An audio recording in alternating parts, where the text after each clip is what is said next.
Hi viewers, welcome to return to Jesus channel. అయితే మరి చాలా మంది క్రైస్తవులకు బాగా ఇష్టమైన సబ్జెక్ట్ బైబిల్ ఏదైనా ఉంది అంటే one of the thing is gifts of the Holy Spirit. మరి పరిశుద్ధాత్మ యొక్క వరాల గురించి ఇష్టపడని వ్యక్తులు ఉన్నారు. మరి అవి చాలా గొప్పవి.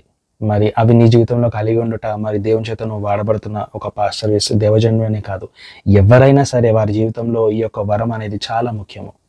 అయితే మరి ఈ వరాలని మనం ఎలా గుర్తుంచుకోవాలి? మరి 9 వరాలు ఉన్నాయి, సడన్గా గుర్తుకు రావాలి అంటే కష్టం అనిపిస్తుంది. సో ఈరోజు మీకు ఒక తాళపు చూపిస్తాను, ఈ యొక్క వరాలని మనము ఎలా జ్ఞాపకం ఉంచుకోవాలి, వీటిని మనం ప్రార్థనలో ఎలా పెట్టాలి అని చెప్పేసి. అయితే మొదటగా 9 వరాలను 3 భాగాలుగా విభజించారు. ఒకటి జ్ఞాన సంబంధమైన వరములు, విజ్డమ్ గిఫ్ట్స్. ఇంకొకటి శక్తి సంబంధమైన వరములు, పవర్ గిఫ్ట్స్. మూడోది వోకల్ గిఫ్ట్స్, పలికే వరములు. అయితే మొదటగా జ్ఞాన సంబంధమైన వరములు అంటే ద విజ్డమ్ గిఫ్ట్స్. అందులో బుద్ధివాక్యము, జ్ఞానవాక్యము, ఆత్మల వివేచన వరము, ఈ 3 వరాలు అందులో ఉన్నాయి. Gift of word of wisdom, gift of word of knowledge and discerning of spirits. ఇవి జ్ఞానంకు సంబంధించిన వాక్యం మరి వరాలు. మరి జ్ఞాన సంబంధమైన వాక్యము, మరి యేసుప్రభు వారు భూమి మీద మరి ఉన్నప్పుడు ఒకరికి కూర్చిన సమస్య మనం చూసినట్లయితే ఆయన చెప్పేస్తూ ఉంటాడు, నీకు ఈ సమస్య ఉంది, నీకు ఈ సమస్య ఉంది అని చెప్పేసి. జ్ఞాన సంబంధమైన వాక్యము, బుద్ధి సంబంధమైన వాక్యం అనే వరం అది. మరి కొన్నిసార్లు కొంతమంది మన దగ్గరకు వస్తారు, మరి వారి జీవితం వారు నిజం చెప్తున్నా అబద్ధం చెప్తున్నా అని వివేచించే వరము కూడా ఈ యొక్క వరము మరి ఆత్మల వివేచన వరంలో ఉంటుంది.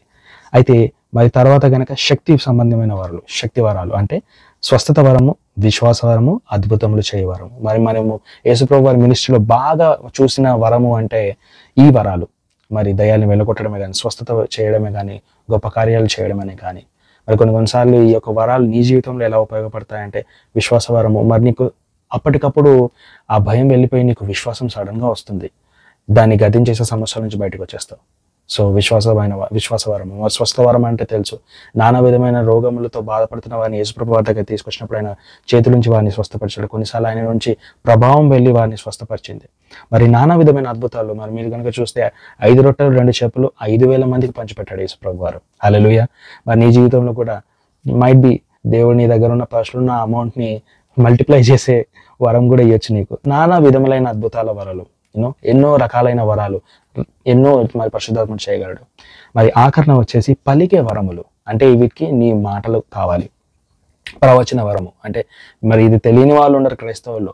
దేవుడు మరి భవిష్యత్తులో జరగబోయే కొన్ని మరి ఆ వ్యక్తికి కానీ ఆ దేశానికి కానీ సంబంధించిన ఈ దేవుడు ఆ మాట నీలో పెట్టడము, నీకు చూపించడం, నీకు చెప్పడం, నువ్వు పలికినప్పుడు అవి జరగడము ప్రవచన వరము. మరి ఈ యొక్క వరము చాలా ఇంపార్టెంట్. ఈ యొక్క వరం బేస్ చేసుకొని కొన్ని మినిస్ట్రీస్ కూడా రన్ అవుతూ ఉంటాయి అన్నమాట. సో ఏదైనా తిరిగి కట్టాలి అంటే ఈ యొక్క ప్రవచన వరం అనేది చాలా ముఖ్యం. హల్లెలూయా. మరి ఇంకొకటి భాషల వరము, మరి దాన్ని తర్జుమా చేసే వరము. ఇక్కడ భాషలు అంటే మరి మినిస్ట్రీకి సంబంధించిన భాషలు. మరి కొంతమంది మాట్లాడుతూ ఉంటారు. ఇప్పుడు ఫర్ ఎగ్జాంపుల్ భాషల వరము, నేను మాట్లాడతాను హోరాస్బీన్ ప్రహదీకర్ మాసి బహోలా షీరా మసీంతే. నేను ఏం మాట్లాడాను కొన్నిసార్లు నాకు తెలియదు, కానీ దీని యొక్క అర్థం కూడా చెప్పే వరాలు ఉంటాయంట.